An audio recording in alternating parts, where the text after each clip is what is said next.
남편은 아픈 아내에게 자신의 신장을 내어줬습니다. 하지만 수술 하루 뒤 그녀는 정우 씨, 우리 이혼해요. 이제 모든 걸 끝내요. 장기까지 준 남편에게 돌아온 건 이혼 통보였습니다. 지금 너 몸속에 내 신장이 들어가 있는데 그런 나한테 이혼을 하자고?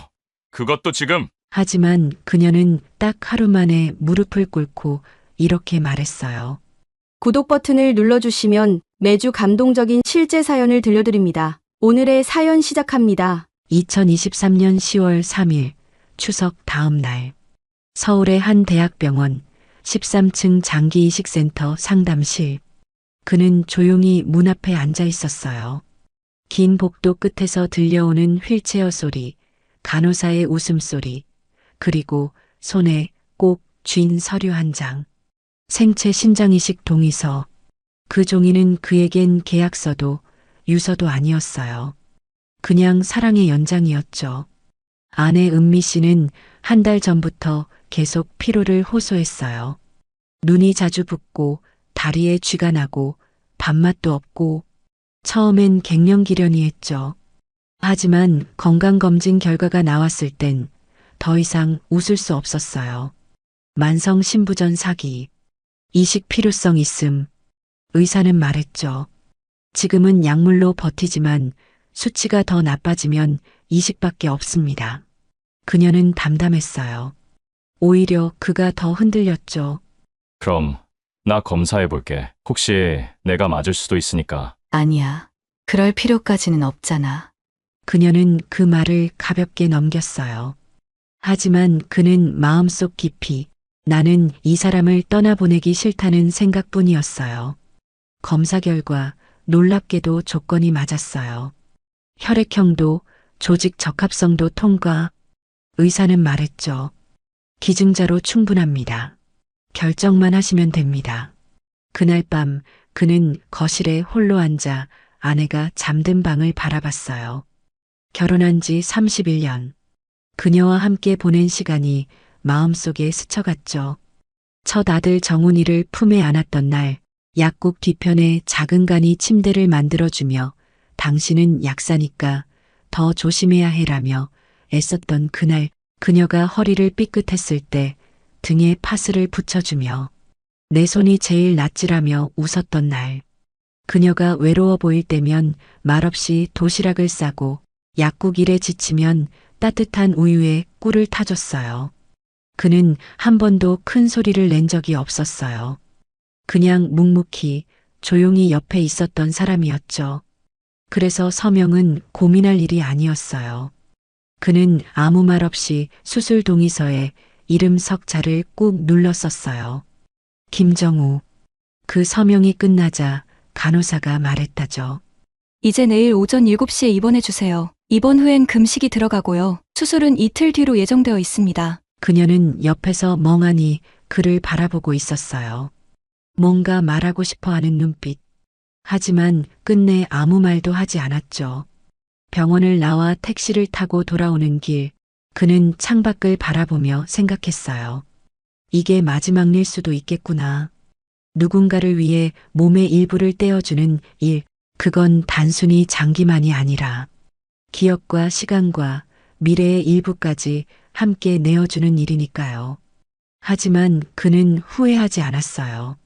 그저 그녀가 아프지 않기를, 그저 그녀가 다시 예전처럼 웃기를, 그것만을 바랐어요. 그는 몰랐어요. 그녀의 웃음 뒤에 숨겨져 있던 또 다른 이름이 있다는 걸. 그는 전혀 몰랐어요. 그녀는 그가 이식을 결심하던 그날 밤, 다른 남자에게도 똑같은 미소를 짓고 있었다는 걸. 그리고 이틀 후, 수술 당일 아침, 그는 같은 수술복을 입은 채 그녀의 손을 잡고 말했어요. 내 콩팥 너한테 맞을 줄은 몰랐다. 근데 다행이다. 우리 이제 더 오래오래 살아야 하니까. 응, 고마워. 그녀는 고개를 끄덕였지만 그 눈빛엔 고마움도 사랑도 없었어요. 그건 뭔가 정해진 수순을 밟는 사람의 표정이었어요. 그리고 불과 사흘 뒤 그녀는 그에게 이렇게 말할 겁니다. 이제 우리 그만할까? 그 말이 그를 살게 만들었을까요? 아니면 완전히 무너뜨렸을까요? 그가 그 서류에 사인을 했던 그날 밤, 서울 외곽 오래된 아파트 단지의 거실엔 전기 스탠드 불빛 하나만 켜져 있었어요. 아내 은미 씨는 방 안에서 조용히 이불을 덮고 있었고 남편 정우 씨는 혼자 소파에 앉아 아내가 쓰다만 두통약 포장지를 바라보고 있었죠. 그 순간 그는 문득 30년도 더 전에 어느 겨울날을 떠올렸어요.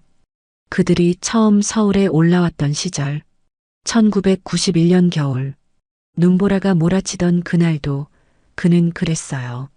한 손에는 은미 씨의 손을, 한 손에는 여행 가방을 꼭 붙잡고 상경행 열차에서 내렸었죠. 그때 은미 씨는 갓 약대 졸업을 마치고 시골에서 서울까지 시집을 오는 길이었어요. 시댁 식구들은 미리 와 있었고 그는 결혼식 전날까지 손수식장을 꾸미고 꽃을 나르고 의자 배치를 도왔어요. 당시 서울 압구정 현대아파트 분양권을 받았지만 입주는 2달 뒤, 신혼집은 잠원동의 낡은 30평짜리 임대주택이었어요. 김치 냉장고라는 말조차 없던 시절, 세탁기 소음은 벽을 넘어 옆집까지 울렸죠. 하지만 그는 불평 한마디 없었어요. 첫날 밤 은미 씨가 씻고 나와 물었죠. 당신 이 방 너무 추운 거 아니야? 내가 있으니까 따뜻해질 거야. 걱정 마. 그 말이 거짓이 아니었어요. 그는 진짜 그 방을 따뜻하게 만들었거든요. 첫 월급 80만 원을 모두 가전제품 사는 데 썼고 집 한편을 약국을 준비하는 은미 씨의 책상으로 비워줬어요.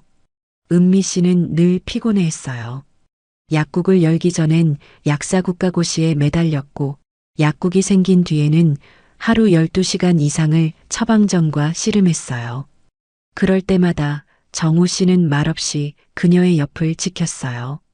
김밥을 사다 주고 고구마를 쪄주고 약국 뒤편 좁은 방에 전기장판을 깔아주는 것조차 그의 몫이었어요. 그는 그런 걸 사랑이라고 생각했어요. 표현하지 않아도, 티나지 않아도 결국 사랑이란 옆에 남는 것. 그에게는 그런 묵묵한 사랑이 전부였어요. 소리치지 않아도, 그릇 하나 깨지 않아도 그녀가 기댈 수 있는 벽이 되는 게 남편의 역할이라 믿었죠. 하지만 결혼 10년 즈음부터였을까요?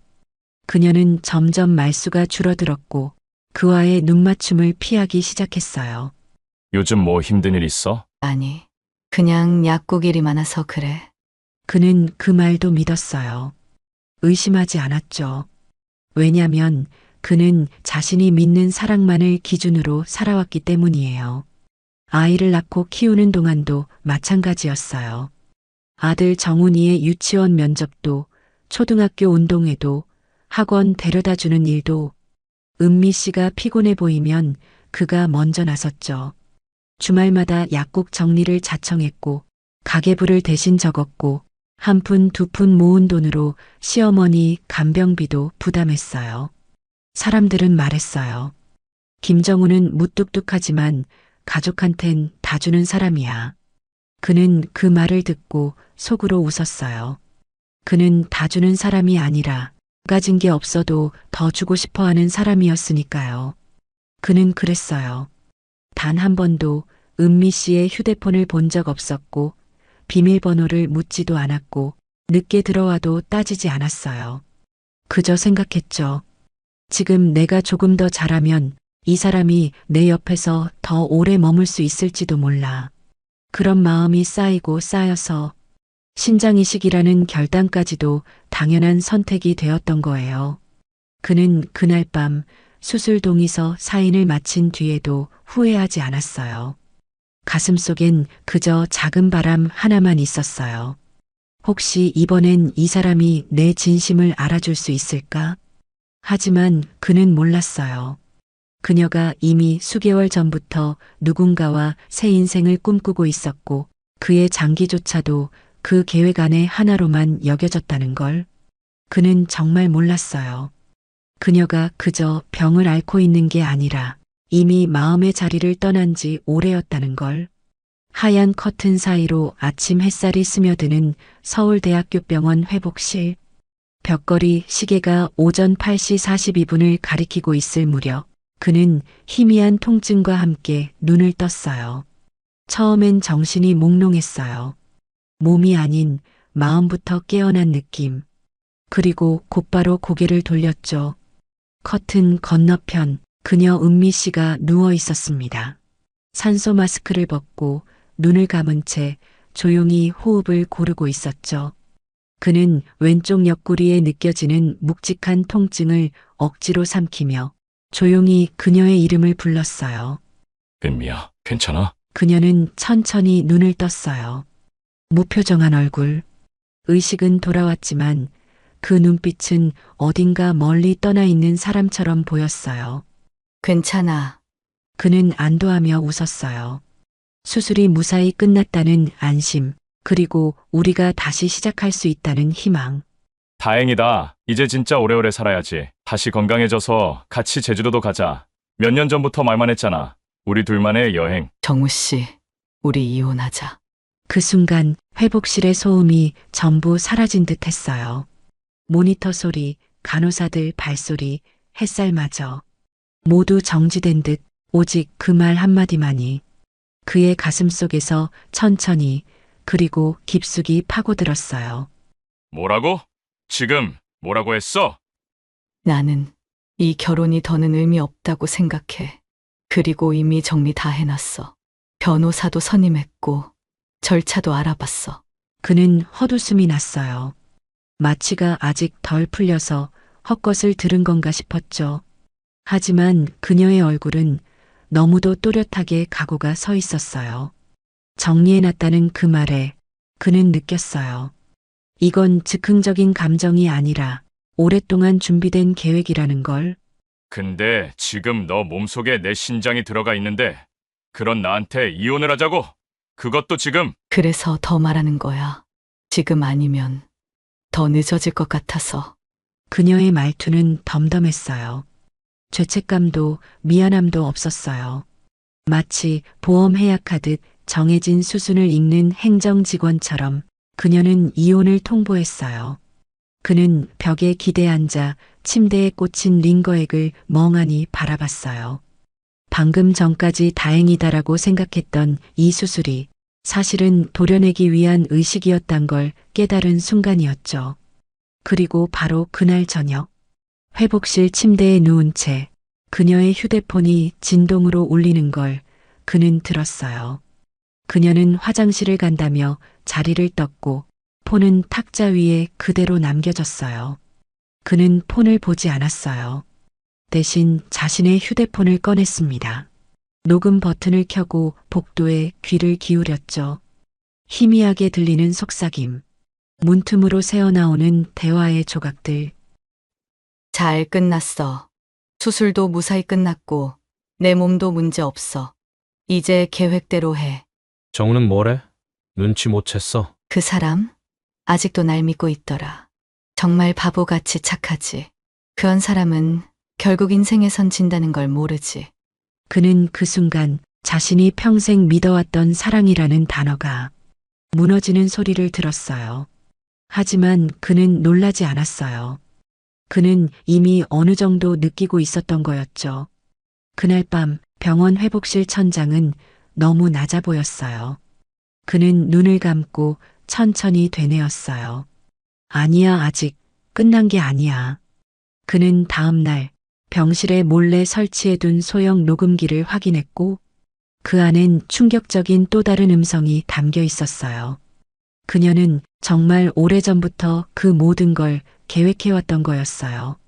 그녀가 병실을 나간 뒤 그는 손에 쥐고 있던 휴대폰의 녹음 버튼을 천천히 껐어요. 통화가 끝난 뒤 다시 병실로 들어온 그녀는 아무 일 없었다는 듯 물을 마시고 창밖을 바라보며 말했다죠. 내일 아침에 퇴원 수속 발자. 더 있으면 괜히 사람들 눈치 보일 것 같아. 그는 고개를 끄덕였어요. 아무 말 없이 그냥 고개만. 그래, 너 괜찮다면 그렇게 하자. 그녀는 전혀 눈치채지 못했어요. 그의 목소리에서 무언가 사라졌다는 걸. 그가 무너진 것이 아니라 오히려 조용히 일어서기 시작했다는 걸. 그날 밤 그는 퇴원 가방을 정리하다가 살며시 이불 밑에 숨겨둔 작은 검은 케이스를 꺼냈어요. 그 안엔 외장하드 하나가 들어 있었어요. 손바닥만 한 크기. 하지만 그 안엔 3년간의 진실이 압축돼 있었죠. A 기록, 2021 카드 내역, 2022 호텔 영수증, 2023 전화통화 캡처, 은미 이중생활 정리. 그는 사실 3년 전부터 느끼고 있었어요. 은미 씨의 말투, 표정, 눈빛, 그리고 핸드백 안에서 진동으로 울리던 번호. 그 번호는 늘 새벽 1시 17분, 은미 씨가 욕실에서 나오지 않는 그 시간에 울리곤 했죠. 그는 따지지 않았어요. 아니, 일부러 묻지 않았어요. 묻는 순간 모든 게 깨질 것 같았으니까요. 하지만 한 번은 정말로 참지 못했던 날이 있었어요. 2022년 9월, 그녀가 친구랑 속초에 간다고 말하고 이틀간 집을 비웠던 그때, 그는 조용히 뒤를 밟았죠. 강변북로 톨게이트를 빠져나온 차량, 낯선 모텔 앞에 멈춘 택시, 그리고 뒷좌석에서 내리는 그녀와 정장 차림의 젊은 남자. 그는 차 안에서 손이 떨렸어요. 창밖으로 보며 핸드폰의 카메라 셔터를 눌렀고 그 사진들은 곧바로 A기록 폴더에 저장되었죠. 그날 밤 그는 편의점에서 캔맥주를 하나 사들고 강릉 바닷가로 혼자 향했어요. 바다 앞 벤치에 앉아 맥주 캔을 열고 말했다죠. 그래도 난 너를 버릴 수가 없더라. 그는 선택했어요. 떠나지 않는 복수, 아무 말 없이 증거를 모으는 사랑. 그에겐 진실보다 더 중요한 게 있었어요. 혹시라는 마음. 혹시 이 여자가 다시 돌아올 수도 있지 않을까? 그 마음 때문에 그는 3년간 한마디도 하지 않았어요. 하지만 이제 그녀가 그 혹시마저 짓밟았다는 걸 깨달았어요. 그가 이식을 결정하기 일주일 전, 은미 씨는 새로 산 스카프를 목에 두르고 돌아왔어요. 그 스카프는 그가 보관하고 있던 내연남 카드 명세서와 정확히 일치했죠. 그는 아무 말도 하지 않았고 대신 그날 일자를 적어두었어요. 2023년 9월 18일, 파리 명품 스카프 착용일. 그리고 수술 이틀 전 그녀의 휴대폰 충전기 뒷면에서 발견된 2개의 충전선, 본인 명의 외에 또 다른 기기의 흔적. 그는 사진을 찍어 저장했어요. 파일명은 공용선 사진 파일. 그는 혼잣말처럼 말했어요. 이게 너와 나 사이의 마지막 정리야. 그는 그녀의 앞에선 여전히 미소를 지어요. 아무것도 모른다는 듯 모든 걸 용서할 것 같은 사람의 얼굴로. 하지만 그 미소 속엔 모든 걸 알고 있는 사람만이 가질 수 있는 차가운 침묵이 서려 있었어요. 그날 밤 그는 외장하드를 병원 금고에 맡기며 이렇게 썼어요. 보관물명 증거물, 담당 의사 서명 요청 예정. 그의 침묵은 이제 사랑의 표현이 아니라 정확한 종말의 예고가 되어가고 있었어요. 무릎 꿇는 여자. 퇴원 후 나흘째 되던 날 그녀는 전화기만 붙잡고 있었습니다. 거실 소파에 멍하니 앉은 채 계속해서 같은 번호로 전화를 걸었어요. 받지 않았습니다. 처음엔 신호음이 울리다가 이틀 전부터는 전원이 꺼져 있습니다. 라는 안내 음성만 들렸죠. 그녀는 그 번호를 은호라고 저장해 두었었어요. 30대 초반 광고회사 기획팀장. 회식 자리에서 우연히 만났고 그는 은미 씨에게 멋지다고 했어요. 그 말 한마디가 그녀에겐 모든 위로가 되었죠. 하지만 지금 그 멋지다던 남자는 연락을 끊었고 사라졌어요. 남편이 녹음 파일을 갖고 있다는 걸 그가 알게 된 이유였습니다. 그녀는 며칠 전 은호에게 무심코 말했던 걸 기억해냈죠. 몰래 전화한 거 또 녹음하면 어쩌지? 우리 정우 그런 거 절대 안 하던 사람인데. 몰래 녹음이 얼마나 무서운 줄 알아? 그거 하나면 인생 끝장이야. 조심해. 그녀는 그 말을 웃으며 넘겼지만 지금 그 말이 현실이 되어버린 거죠. 그리고 다음 날 그는 모든 메시지를 읽고도 답하지 않았고 계좌로 매달 보내주던 용돈 500만 원도 끊겼습니다. 그녀는 그제야 깨달았어요. 그 남자도 진심이 아니었다는 걸. 그저 자신에게 필요한 순간에 머물던 사람이었단 걸. 그날 저녁 은미 씨는 거실 바닥에 주저앉았습니다. 무릎이 꺾이고 허리가 휘청였고 숨이 가빠지기 시작했죠. 그때 남편 정우 씨가 퇴근하며 현관문을 열었어요. 그녀는 자리에서 벌떡 일어나려다 그만 무릎을 꿇고 말았어요. 정우야. 나 미쳤었어. 정말 바보 같은 짓 한 거야. 나 용서해줘. 그는 아무 말 없이 그녀를 바라봤어요. 조용히 문을 닫고 코트를 벗은 뒤 거실 한편에 서서 묻습니다. 왜 무릎을 꿇어? 너 그런 사람 아니었잖아. 잘못했어. 나는 그냥 너무 외로워서 그랬어. 당신은 늘 조용했고, 나랑 말도 잘 안 하고, 나는 그게 힘들었어. 그의 눈빛은 차가웠어요. 하지만 목소리는 한결같이 낮고 단단했습니다. 그래서 나한테 신장이식을 받고 그 다음날 이혼하자고 한 거야? 그건 아니야. 그때는 그게 그냥 그녀는 더 이상 말하지 못했어요. 감정은 곧 엉켜버리고 숨은 막히고 그의 침묵이 더 무서웠어요. 그는 천천히 걸어와 소파에 앉으며 말했어요. 혹시 몰라서 지난 3년간 모아둔 게 있어. 너와 그 사람 통화 녹음, 호텔 입실 기록, 카드 내역, 그리고 수술 전날 병원 복도에서 너가 했던 말도 녹음된 거. 그녀의 얼굴이 하얗게 질렸어요. 그 순간 그는 마침내 이렇게 말했어요. 나는 알고 있었어. 3년 전부터. 하지만 기다렸어. 혹시 너가 돌아올까봐. 혹시 진심이 남아있을까봐. 그 말은 칼보다 날카롭고 고함보다 조용했어요. 그녀는 결국 고개를 숙였고 눈물은 바닥에 떨어졌고 그의 말은 이어졌죠. 이제 이 녹음 파일 변호사에게 넘길 거야. 안 돼. 제발 안 돼. 정우야, 나 정말 잘못했어. 그 사람도 날 버렸어. 나 이제 정말 아무것도 없어. 그녀는 소리내어 울기 시작했어요. 거실 한가운데 무릎 꿇은 채로 남편 정우 씨는 조용히 소파에 기대 앉은 채 눈을 감았습니다. 그의 마음은 울지 않았어요. 아니, 울 수 없을 만큼 오래전에 무너졌던 거죠. 이틀 뒤, 그날은 평일이었지만 서울 서초구의 한 가족법 전문 로펌 상담실엔 세 사람의 친묵만이 앉아 있었어요. 정우 씨, 그의 아내 은미 씨, 그리고 30대 중반의 아들 정훈 씨.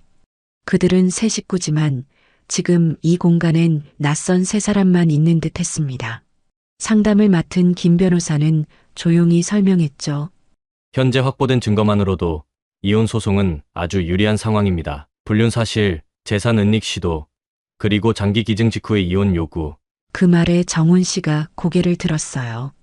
어색하게 웃으며 현실을 부정하려는 얼굴로 물었죠. 저 잠깐만요. 어머니가 그런 말씀을 정말 하셨나요? 수술 끝나자마자 이혼하자고? 정우 씨는 조용히 아들을 바라봤어요. 그 눈빛엔 연민도 원망도 없었습니다. 그저 지금은 너가 알 때다라는 담담한 전달자의 표정. 그래, 그날 오후 회복실에서 직접 들었어. 그 자리에서 그 말 아직도 생생해. 정훈 씨는 고개를 푹 숙였어요. 손으로 머리를 감싸쥐고 입술을 꽉 깨물었죠. 그리고 마침내 입을 열었어요. 내가 몰랐다는 게 더 무섭다. 그동안 내가 본 엄마는 늘 똑같았는데. 그때 정우 씨는 천천히 가방에서 USB 하나를 꺼냈어요. 투명 케이스 안에는 은색 금속의 메모리 하나. 그는 무겁게 말했죠. 여기 그 사람과 네 엄마가 통화하던 내용이 들어있어. 수술 직후 병원 복도에서 그 목소리 직접 들어보는 게 좋을 거야. 정훈 씨는 손이 떨렸어요. 말없이 USB를 받아 노트북에 꽂았고 이어폰 한쪽을 귀에 꼽았죠. 그리고 그 작은 장치 안에서 그가 단 한 번도 상상하지 못했던 어머니의 또 다른 얼굴이 그대로 흘러나오기 시작했어요. 응, 잘 끝났어. 수술도 무사히 끝났고 내 몸도 문제 없어. 이제 계획대로 해. 정우는 뭐래? 눈치 못 챘어. 아직도 날 믿고 있더라. 정말 바보같이 착하지. 정훈 씨의 어깨가 서서히 떨리기 시작했어요. 그는 이어폰을 뺀 채 천천히 고개를 숙였습니다. 이게 진짜야? 엄마가 이걸 직접? 정우 씨는 아들의 어깨에 손을 올렸어요. 말없이 천천히. 이걸 너가 들을 필요 없게 만들고 싶었어. 그런데 이건 우리 모두가 알아야 할 진실이니까. 그 순간 은미 씨는 두 손으로 얼굴을 가렸어요. 울지도 않았고 말도 하지 않았어요. 하지만 그 정적은 오히려 더 큰 죄책감처럼 공간을 채웠습니다. 김 변호사는 조용히 문서를 펼쳤습니다. 정우 씨, 이건 지금까지 정리된 서류예요. 가계부, 간병 기록, 장기 기증 동의서, 그리고 증거 파일 리스트입니다. 혹시 추가하실 내용 있으실까요? 네, 아내 명의로 이전된 부동산 내역, 그 남자 통장으로 송금된 금액 캡처본도 있습니다. 어제 새로 확보했어요. 정훈 씨는 말없이 그를 바라봤어요. 그는 처음 알았어요. 아버지가 이 모든 걸 수년 동안 묵묵히 모아왔다는 사실을. 아빠, 그걸 그동안 혼자서. 나는 그저 혹시 네 엄마가 돌아올까봐, 혹시 내가 더 노력하면 다시 웃어줄까봐. 그 말에 정훈 씨는 더 이상 참지 못했어요. 눈물이 떨어졌고 그는 두 손으로 얼굴을 감싸고 흐느꼈습니다. 그녀 은미 씨는 여전히 말이 없었습니다. 무너진 듯한 어깨, 그리고 아무 말 없이 창밖을 바라보는 눈동자. 그녀는 알고 있었어요. 그 시선의 끝에 돌아갈 곳이 없다는 걸. 퇴원 후 며칠이 흐른 어느 저녁, 집안은 조용했습니다. 정우는 아직 회복이 덜 된 몸으로 조심스레 소파에 앉아 있었어요. 은미 씨는 주방 쪽에서 물을 따르며 무표정한 얼굴로 말을 건넸죠. 정우 씨, 이혼 서류예요. 변호사한테서 받았어요. 사인만 하면 돼요. 정우는 말없이 서류를 받았습니다. 그녀의 손끝은 떨리지 않았고 눈빛은 무표정했어요. 하지만 정우의 눈빛은 깊게 흔들렸죠. 생각보다 빠르네. 수술 끝나고 일주일도 안 됐잖아. 그래서 더 늦기 전에 말하는 거예요. 시간 끌어봤자 서로 상처만 커지니까. 정우는 서류를 조용히 내려놓았어요. 그리고 거실 탁자 아래에서 검은 봉투 하나를 꺼냈죠. 그 안에는 작은 녹음기, 인쇄된 통화 내역, 호텔 출입 기록이 들어 있었습니다. 그 말, 너 수술 전날 병원 복도에서도 했더라. 잘 끝났어. 수술도 무사히 끝났고 이제 계획대로 가자. 이게 너 목소리 맞지? 은미는 순간 표정이 굳었고 입을 꾹 다물었어요. 정우는 녹음기를 켜지도 않았지만 그 한마디로 충분했죠. 난 알고 있었어. 3년 전부터 너랑 그 사람 언제부터였는지, 어떻게 만났는지까지 다. 근데 그냥 말 안 했어. 혹시 너가 돌아올까봐, 혹시 마지막엔 날 선택해줄까봐. 은미는 조용히 고개를 떨궜어요. 그제야 표정 속에 당황, 후회, 불안이 뒤섞여 나타났습니다. 이제 그 증거들 다 정리해서 변호사에게 넘길 거야. 이건 너가 아니라 나 자신을 지키는 일이라서. 그 순간 은미는 무릎을 꿇었습니다. 말없이 고개를 숙인 채 바닥을 짚었죠. 잘못했어. 나 진짜 잘못했어. 그 사람이 나 버렸어. 연락도 안 돼. 난 그냥 너무 외로워서 그랬던 거야. 정우는 그 말을 듣고도 아무 말 없이 앉아 있었습니다. 그의 얼굴엔 원망도 분노도 없었어요. 오직 모든 것을 내려놓은 사람의 고요한 표정만이 남아 있었죠. 너 이혼 원했지? 그럼 하자. 그 대신 이건 알아둬. 넌 이제 날 잃었고 그 사람도 잃었어. 남은 건 너 자신뿐이야. 은미는 울며 고개를 숙였고 정우는 조용히 방으로 들어갔습니다. 문이 닫히는 소리, 그리고 집안에 퍼지는 고요함. 그날 밤 정우는 처음으로 깊은 잠에 들 수 있었습니다. 다음 날 오전 서울 강남의 한 로펌 상담실. 탁자 위엔 서류 더미가 정리되어 있었고 은미는 그 자리에 혼자 앉아 있었습니다. 정우는 오지 않았고 대신 정훈이 들어와 조용히 그녀 맞은편에 앉았죠. 엄마, 오늘은 아빠 대신 내가 왔어. 변호사님도 곧 도착하실 거고. 은미는 대답하지 않았습니다. 그저 무표정하게 창밖을 바라보며 물잔을 비웠죠. 정우는 잠시 그녀를 지켜보다 입을 열었습니다. 엄마, 나 어릴 때 기억나요? 약국 뒤에 있던 간이 침대. 거기서 나랑 같이 잤던 밤들. 그게 다 아빠가 만들어준 거였어요. 은미는 잠시 눈을 감았다 떴습니다. 하지만 여전히 입을 열지 않았어요. 엄마가 외로웠다는 거 이해해요. 하지만 그걸로 아빠를 이렇게까지 무너뜨릴 수는 없었어요. 신장이식을 받고 이혼을 요구하고 그건 누구에게도 설득되지 않을 거예요. 그때 문이 열리고 김석훈 변호사가 들어왔습니다. 그는 조용히 자리에 앉으며 서류를 펼쳤죠. 은미 씨, 현재 상황 정리된 내용입니다. 부정행위 증거, 재산 분할 관련 내역, 정우 씨의 3년간 기록 정리까지 모두 포함돼 있어요. 은미는 고개를 숙인 채 말했습니다. 저 모든 책임을 지겠어요. 이혼에 동의하고 조건도 받아들일게요. 그 말 이제야 듣네요. 너무 늦었어요. 김 변호사는 은미에게 몇 장의 사인을 요청했고 은미는 떨리는 손으로 펜을 들어 사인을 했습니다. 그 펜촉 소리마저 사무실 안에 선명하게 울렸죠. 서류를 넘기던 정우는 마지막 페이지에서 잠시 멈췄습니다. 이건 아빠가 쓰신 메모예요. 엄마한테 마지막으로 전해달라고. 정우는 봉투 하나를 꺼내 그녀 앞에 두었고 은미는 그걸 조심스레 펼쳤습니다. 거기엔 짧은 메모가 적혀 있었죠. 내가 어떤 선택을 하든 난 이미 모든 걸 내려놓았다. 그건 분노가 아니라 끝까지 믿었던 사람에게 받은 마지막 대답이었을 뿐이다. 정우. 그 메모를 바라보던 은미는 끝내 울음을 터뜨렸고 정우는 조용히 자리를 떴습니다. 그녀는 혼자 남은 채 그날 오후까지 그 자리를 떠나지 못했어요. 며칠 후 은미는 집 근처의 한 은행 창구에 앉아 있었어요. 통장 정리를 위해 은행에 온 그녀는 직원의 설명을 들으며 당황한 표정을 감추지 못했죠. 고객님, 요청하신 예금 계좌 두 건은 현재 잔고가 0원이고요. 청울은 자동이체 내역 때문에 마이너스 32만 원까지 내려간 상태입니다. 은미는 멍하니 화면을 바라봤습니다. 3개월 전만 해도 남편 정우의 명의로 들어오던 생활비와 용돈, 그 모든 흐름이 멈춘 것이 실감났어요. 그녀는 조용히 은행을 나와 약국이 보이는 거리 끝을 바라보았습니다. 이제는 자신이 가진 게 아무것도 없다는 걸 받아들이기 시작한 순간이었죠.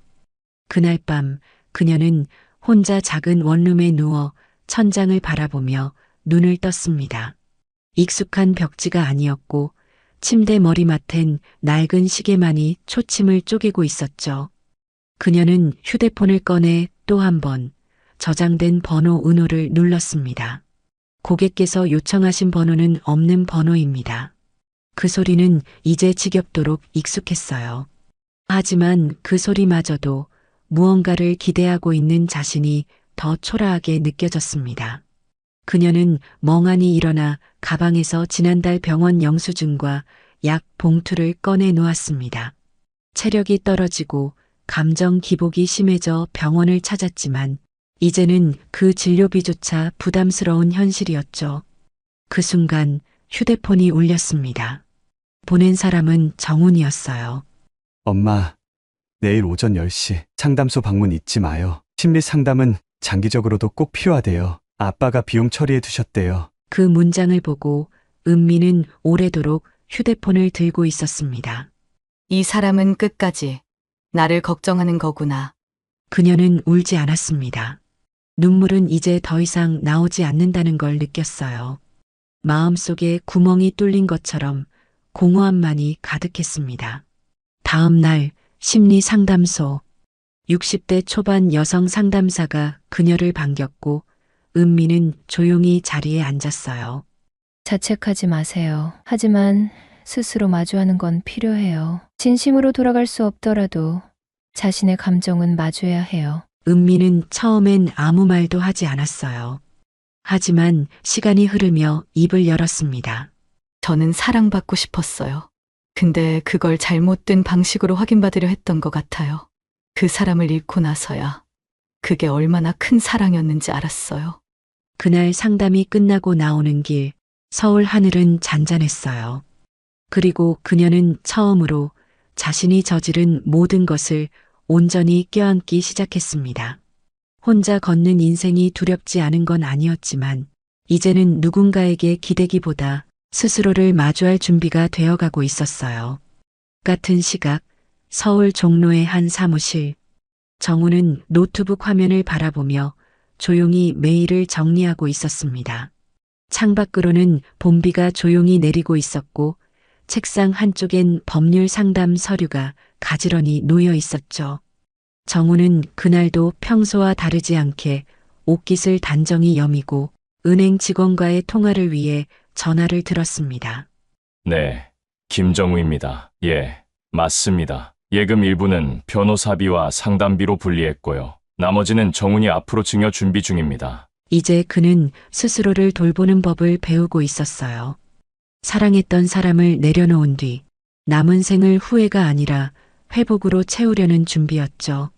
그날 오후 정훈과 함께 정훈은 작은 찻집에 앉아 있었습니다. 따뜻한 유자차 2잔이 테이블 위에 놓였고 창가에선 비가 고요히 떨어지고 있었어요. 아빠, 이번 일 마무리되고 나면 뭐 하고 싶으세요? 글쎄, 오래전에 생각했던 거긴 한데 서촌 쪽에 작은 책방 하나 열고 싶었지. 약국 옆에 있던 그 헌책방 기억나니? 거기서 만화책 빌려다 봤었죠. 그 사장님, 아빠랑 바둑도 두고. 정훈은 웃었습니다. 그 웃음은 오랜만에 나온 진심 어린 미소였죠. 며칠 뒤 법원에서 이혼 판결이 최종 확정되었습니다. 은미는 모든 재산 분할에 동의했고 정훈은 은미에게 생활비를 요구하지 않겠다는 확인서를 제출했죠. 기자들은 조용히 사라졌고 지인들 역시 입을 다물었습니다. 하지만 정훈은 소란 대신 평온을 택했어요. 남은 인생은 조용하게 보내고 싶습니다. 이제 나한테 중요한 건 사람들의 시선이 아니라 나 자신과의 평화니까요. 그날 밤 정훈은 혼자 책장 앞에 앉아 있었습니다. 한 권의 오래된 수첩을 꺼내 조용히 넘기던 그는 마지막 페이지에 한 문장을 적었어요. 이제야 진짜 내 삶이 시작되는 것 같다. 그리고 천천히 펜을 놓고 창밖으로 고개를 돌렸습니다. 거기엔 흐릿한 비 사이로 서서히 개어가는 하늘이 보였어요. 그의 인생은 이제 정말로 다시 시작되고 있었죠. 그 시각 서울 은평구의 한 중고 서점 앞. 은미는 한 손엔 비닐 우산을, 다른 손엔 종이봉투 하나를 들고 서 있었어요. 봉투 안엔 낡은 수첩, 오래된 편지, 그리고 병원 영수증 몇 장이 들어 있었습니다. 그녀는 문득 중고서점 진열대에 놓인 책 하나를 집어들었어요. 사랑은 왜 늦게 깨닫게 되는가 라는 제목. 그녀는 그 표지를 오래 바라보다 조용히 내려놓았죠. 그녀는 더 이상 울지 않았어요. 이제는 잘못을 눈물로 덮기보다 기억하고 책임지겠다고 다짐하고 있었어요. 그날 오후 동주민센터 2층 자원봉사 상담 창구 앞에서 번호표를 뽑은 그녀는 벽면의 게시판을 바라보았습니다. 독거 어르신 간병 봉사자 모집이라는 안내문 앞에서 한참을 멈췄죠. 나도 누군가를 돌볼 수 있을까? 상담사는 그녀를 따뜻하게 맞았고 은미는 서툰 손으로 신청서를 써내려갔어요. 직업란, 특기란, 마지막에 적는 다짐란. 그녀는 천천히 펜을 멈추고 한 줄을 적었습니다. 진심으로 사과하고 다시 시작하겠습니다. 며칠 후 그녀는 구청 소속 복지센터에서 70대 여성 어르신의 간병 보조로 배치되었어요. 첫날엔 실수도 많았죠. 젖은 수건을 엉뚱한 곳에 놓고 어르신 약 시간을 헷갈려서 혼나기도 했어요.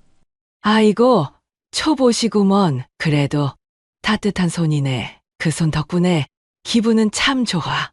그 말을 듣는 순간 은미의 눈에 눈물이 맺혔습니다.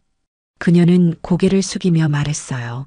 저 실은 큰 잘못을 했던 사람이에요. 그래서 이렇게라도 다시 누군가를 위해 살아보고 싶어서요. 그날 밤 은미는 처음으로 일기를 썼습니다. 2024년 4월 22일. 오늘 처음으로 누군가를 위해 밥을 지었다. 그 어르신이 웃어주셨다. 내가 그 미소를 받을 자격이 있는 사람일까? 아직은 모르겠다. 하지만 오늘 그분 덕분에 내가 조금 사람다워진 것 같다. 작은 연립주택 원룸에서 시작된 조용한 갱생의 삶. 화려하진 않았지만 매일 한 걸음씩 앞으로 나아가고 있었죠. 그녀는 더 이상 과거를 되돌릴 순 없다는 걸 알고 있었어요. 하지만 미래는 아직 쓰여지지 않은 페이지라는 걸 믿고 싶었어요. 같은 시각, 서울 서촌 골목 한켠. 작은 공방과 책방들이 어우러진 조용한 거리. 그 안쪽에 정우의 발길이 멈췄습니다. 한 달 전부터 눈여겨보던 빈 가게 앞. 깨진 간판, 오래된 나무 창틀, 그리고 먼지가 앉은 진열대. 하지만 정우의 눈엔 그것조차 따뜻하게 보였어요. 이제 그에게 필요한 건 번쩍이는 간판이 아니라 조용히 책을 읽고 차를 마시며 사람들과 이야기 나눌 수 있는 공간이었죠. 딱 좋네. 여긴 매일 와도 안 질릴 것 같아. 정우는 계약서를 꺼내고 사인을 마쳤습니다. 이제 이 공간은 그의 작은 시작이 될 예정이었죠. 책방 이름은 아직 정하지 않았지만 머릿속엔 오래전부터 떠오르던 단어가 있었어요. 다시 봄. 며칠 뒤 공사 중인 책방에 정훈이 커피 2잔을 들고 찾아왔어요. 벽에는 페인트 칠 자국이 선명했고 책장은 아직 조립 중이었죠. 와, 아빠 진짜로 시작하셨네요. 여기 분위기 진짜 좋아요. 여기서 사람들 만나고 책 읽고 차도 팔고 그냥 그런 일상이면 난 만족해. 정우는 주변을 둘러보다 말없이 앉아있는 정우를 바라봤습니다. 그의 얼굴에는 그동안 보지 못했던 평온이 깃들어 있었죠. 그리고 그날 오후 은미는 복지센터 근처에서 정우와 마주쳤습니다. 둘 다 몇 초간 말을 잇지 못했고 공기마저 멈춘 듯 조용했죠. 정우 씨, 책방 여신다고 들었어요. 응, 조용히 살려고. 이젠 내 몫의 인생을 좀 살아보려고. 미안하단 말 100번은 했는데도 부족한 것 같아요. 그 말, 이제 괜찮아. 나도 이제 그날들 다 꺼냈으니까. 당신도 당신 몫의 시간 잘 살아. 사람 사이엔 더 이상 미련도 원망도 남아있지 않았어요. 그저 각자의 자리에서 각자의 삶을 걸어가는 사람들이었죠. 정우는 은미를 향해 짧게 고개를 숙였고 은미도 조용히 인사를 건넸어요. 그리고 서로의 뒷모습을 보며 오랜 시간 동안 끊어냈던 무언가가 비로소 편안하게 정리되는 걸 느꼈죠. 그날 밤 정우는 책방 명패 위에 한 문장을 적어 넣었습니다. 다시 봄, 삶은 언제든 다시 피어날 수 있다. 일주일 후 서촌 골목 다시 봄이라는 작은 책방 앞. 초록색 문이 조용히 열리고 그 안에서 은은한 커피 향과 책장 넘기는 소리가 퍼져나왔어요. 개업을 알리는 화환도 없이 고요하게 문을 연 그 공간. 정우는 커피잔을 닦으며 작은 스피커에서 흘러나오는 클래식 음악을 듣고 있었습니다. 창가에는 중학생쯤 되어 보이는 아이가 앉아 책을 읽고 있었고 한쪽 구석에선 할머니 2분이 고구마 말랭이를 나눠 먹으며 이야기꽃을 피우고 있었죠. 책방 한켠엔 작은 손글씨로 적힌 문구가 붙어 있었어요. 오늘 하루 당신의 마음이 조금 더 가벼워지길 바랍니다. 이 정도면 충분하지. 참 고맙다. 이 자리에 오게 해줘서. 그날 오후 누군가 조심스레 문을 열고 들어왔습니다. 익숙한 목소리, 낯선 자세, 은미였어요. 그녀는 간병 복장을 한 채 작은 꽃다발 하나를 들고 있었어요. 가게 오픈하신다고 해서요. 이거 그냥 축하 인사예요. 고마워. 자리에 앉을래요? 따뜻한 거 줄게. 그녀는 조심스럽게 창가 자리에 앉았고 정우는 말없이 따뜻한 유자차를 내왔습니다.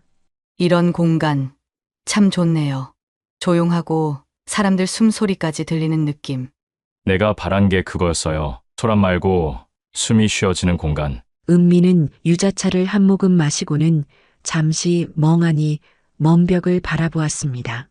그리고 말했죠. 요즘 간병하는 어르신이 계신데요. 손을 꼭 잡고 말해주시더라고요. 당신 손 따뜻하다고, 괜찮다고. 그 말 듣는데 그냥 울컥했어요. 정우는 그 말을 들으며 잠시 고개를 끄덕였습니다. 하지만 더 묻지도 더 말하지도 않았어요. 그건 그저 서로가 짊어진 시간에 대한 조용한 이해였으니까요. 해가 기울 무렵 은미는 일어났습니다. 진심으로 축하드려요. 그리고 고맙습니다. 나도 고마워요. 이렇게 찾아줘서. 은미는 조용히 책방을 나섰고 정우는 문이 닫히는 소리를 들으며 다시 자리에 앉았어요. 그리고 천천히 책 한 권을 꺼내 펼쳤습니다. 그 페이지엔 이런 문장이 적혀 있었죠. 때로는 무너진 자리에서 더 따뜻한 봄이 자라난다. 그리고 그날 밤 책방 다시 봄이 조명이 서촌 골목을 조용히 비추고 있었습니다. 이틀 후 은미는 복지센터에서 소개받은 새로운 간병 어르신을 만나기 위해 서울 북부의 한 노인 요양시설을 찾았어요. 흰색 간호복 위에 얇은 카디건을 걸치고 손에는 따뜻한 수건과 작은 텀블러를 들고 있었죠. 복도 끝방 305 박말순 어르신이라고 적힌 문 앞에서 은미는 잠시 숨을 고르고 들어갔어요. 침대엔 몸을 제대로 가누지 못하는 80대 중반의 할머니가 누워 있었습니다. 안녕하세요. 저는 오늘부터 어르신 간병 도와드리게 된 은미라고 해요. 말순 어르신은 흐릿한 눈으로 그녀를 바라보다 천천히 웃었습니다. 아이고, 손이 따뜻하구먼. 봄, 햇살 같네. 이름이 뭐라고? 은미요. 박은미요. 그 순간 말순 어르신은 뜻밖에도 그녀의 손을 꽉 잡았습니다. 그리고 조용히 속삭였어요. 박은미, 나도 그 이름 가진 친구 있었어. 오래전에 날 떠났지만, 근데 오늘은 너가 다시 온 것 같아서 반갑다야. 은미는 순간 아무 말도 할 수 없었어요. 할머니의 흐릿한 눈동자와 다정한 손길이 이상하게도 가슴 깊숙이 파고들었거든요. 그날 간병이 끝난 저녁, 은미는 센터 쉼터에 앉아 조용히 다이어리를 꺼냈어요. 2024년 4월 28일, 말순 어르신의 손을 잡고 하루를 시작했다. 나도 누군가에게 따뜻한 사람으로 기억될 수 있을까? 그럴 수 있다면 내 지난 삶도 조금은 덜 부끄러울 수 있을 것 같다. 한편 같은 시각, 다시 봄 책방에선 작은 낭독회가 열리고 있었어요. 정우는 주민센터에서 봉사활동으로 찾아온 청년들과 함께 기억의 편지라는 테마로 자작시를 나누고 있었죠. 나의 아버지는 매일 아침 커피 내리는 사람입니다. 그 손끝에서 하루가 시작되고 그 말 없는 따뜻함 속에서 나는 다시 나를 찾습니다. 정우는 그 말을 들으며 조용히 고개를 끄덕였습니다. 누군가에게 의미가 되는 공간. 그것이 바로 지금 그가 만든 다시 봄의 진짜 목적이었죠. 그리고 그 순간 어딘가에서 또 다른 다시 시작하는 사람들의 숨결이 이 도시의 저마다의 골목에서 퍼지고 있었습니다. 며칠 후 토요일 오후 은미는 복지센터의 주말 간병을 마치고 정훈의 연락을 받고 서울숲 근처 카페에 들렀어요. 창가 자리에 앉아있던 정훈은 그녀를 보자 조용히 손을 흔들었죠. 앉아요. 추우셨죠? 따뜻한 거 시켜놨어요. 고마워. 이렇게 연락 줘서. 잠시 어색한 침묵이 흐르고 두 사람은 각자 손에 놓인 머그컵을 바라보다가 거의 동시에 말을 꺼냈습니다. 엄마, 예전엔 잘 몰랐어요. 사실은 그냥 평범한 줄 알았어요. 엄마도, 아빠도. 그래, 엄마가 다 망쳐버린 거지. 아니, 처음부터 어쩌면 엄마는 너무 외로웠는지도 몰라. 정우는 조용히 고개를 들고 말했어요. 이제 와서 잘잘못을 따지고 싶진 않아요. 그때 나도 어려웠고 엄마도 힘들었겠죠. 그래도 지금처럼 솔직한 엄마 더 보고 싶어요. 은미는 눈시울을 붉혔지만 이번에는 눈물을 참았습니다. 대신 고개를 끄덕이며 조용히 말했죠. 고마워. 아들한테 이런 말 듣는 날이 올 줄은 몰랐네. 그날 저녁 정우는 책방을 마감하고 커튼을 내리고 있었습니다. 서촌 골목에는 봄비가 촉촉히 내리고 있었고 책방 안엔 여운이 감돌았죠. 정우는 마감 노트를 펴고 그날의 마지막 메모를 적었습니다. 2024년 5월 4일. 오늘 한 여고생이 책방에 와서 말했다. 이곳에 오면 마음이 환해져요. 그 말을 들으며 내 마음도 조금 따뜻해졌다. 내가 만든 공간이 누군가에겐 숨 쉴 곳이 될 수 있다면 이 인생 참 괜찮은 거다. 그리고 책방을 나서던 순간 정우는 우산을 들고 문 밖에 서 있는 정훈과 마주쳤습니다.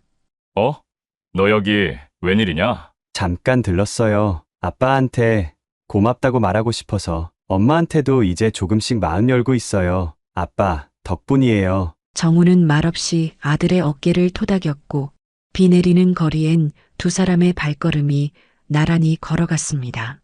그날 밤 서울의 봄비는 유난히 부드러웠고 세 사람의 마음에도 서서히 따뜻한 물기가 번져가고 있었어요.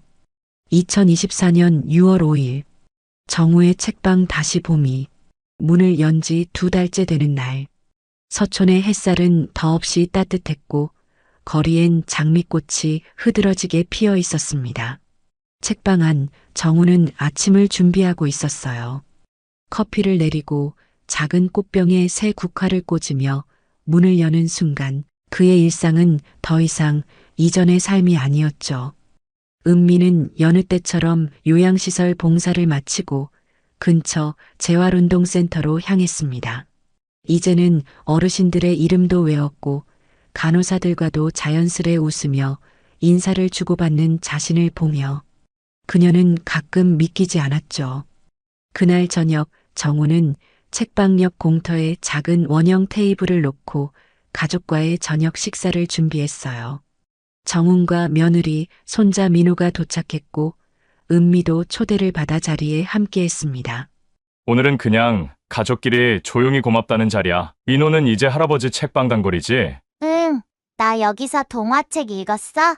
선생님도 나 칭찬했어. 모두가 웃었고 정우는 잠시 고개를 숙이며 속삭이듯 말했어요. 힘들었지만 그래도 우리 이렇게 다시 앉게 된 건 기적 같은 일이야. 당신이 그 자리를 지켜줘서 가능했던 일이에요. 진심으로 고마워요. 그리고 미안해요. 정우는 말없이 고개를 끄덕였고 조용히 고개를 돌려 하늘을 바라봤어요. 서울 하늘에 노을이 번지고 있었고 그 빛은 책방 유리창을 붉게 물들이고 있었죠. 그날 밤 은미는 오랜만에 일기를 썼습니다. 2024년 6월 5일. 오늘 가족과 함께 저녁을 먹었다. 소중하다는 말을 그동안 참 많이 잊고 살았다는 걸 깨달았다. 이제는 그 소중함을 지켜나가는 쪽에 나도 함께 서고 싶다. 그리고 정우는 마지막 마감 노트에 이렇게 적었습니다. 책방 다시 봄, 사람은 다시 시작할 수 있다. 그 시작엔 용서가 있고 그 끝엔 스스로에 대한 존중이 있어야 한다. 그날 이후 책방에는 더 많은 사람들이 오갔고 은미는 재활봉사에 꾸준히 참여하며 지역에서 인정을 받기 시작했어요. 정우는 가족과 여행을 계획했고 정우는 가끔 서점역 골목에 핀 꽃을 사진으로 남기며 하루하루를 천천히 살아가고 있었죠. 그렇게 누군가는 무너졌고 누군가는 일어났고 결국엔 모두가 다시 제자리를 찾아가는 여정을 걸어가고 있었어요. 그리고 봄을 지나 여름이 올 때 그들은 깨달았습니다. 사랑은 지키는 것보다 놓아주고도 다시 바라볼 수 있는 용기가 더 어렵다는 걸. 여러분도 혹시 누군가를 위해 전부를 내어준 적 있으신가요? 그리고 그 사랑이 배신으로 돌아왔을 때 무엇을 느끼셨나요? 이 이야기는 단지 장기 이식과 이혼의 이야기가 아닙니다. 누군가가 한없이 참고 견뎌왔던 사랑, 그 끝에서 다시 자신을 찾아가는 여정, 그리고 상처 위에 피어난 새로운 시작에 관한 이야기입니다. 오늘 이야기가 여러분 마음에 남았다면 좋아요와 구독, 알림 설정으로 따뜻한 이야기 계속 함께 해주세요. 감사합니다.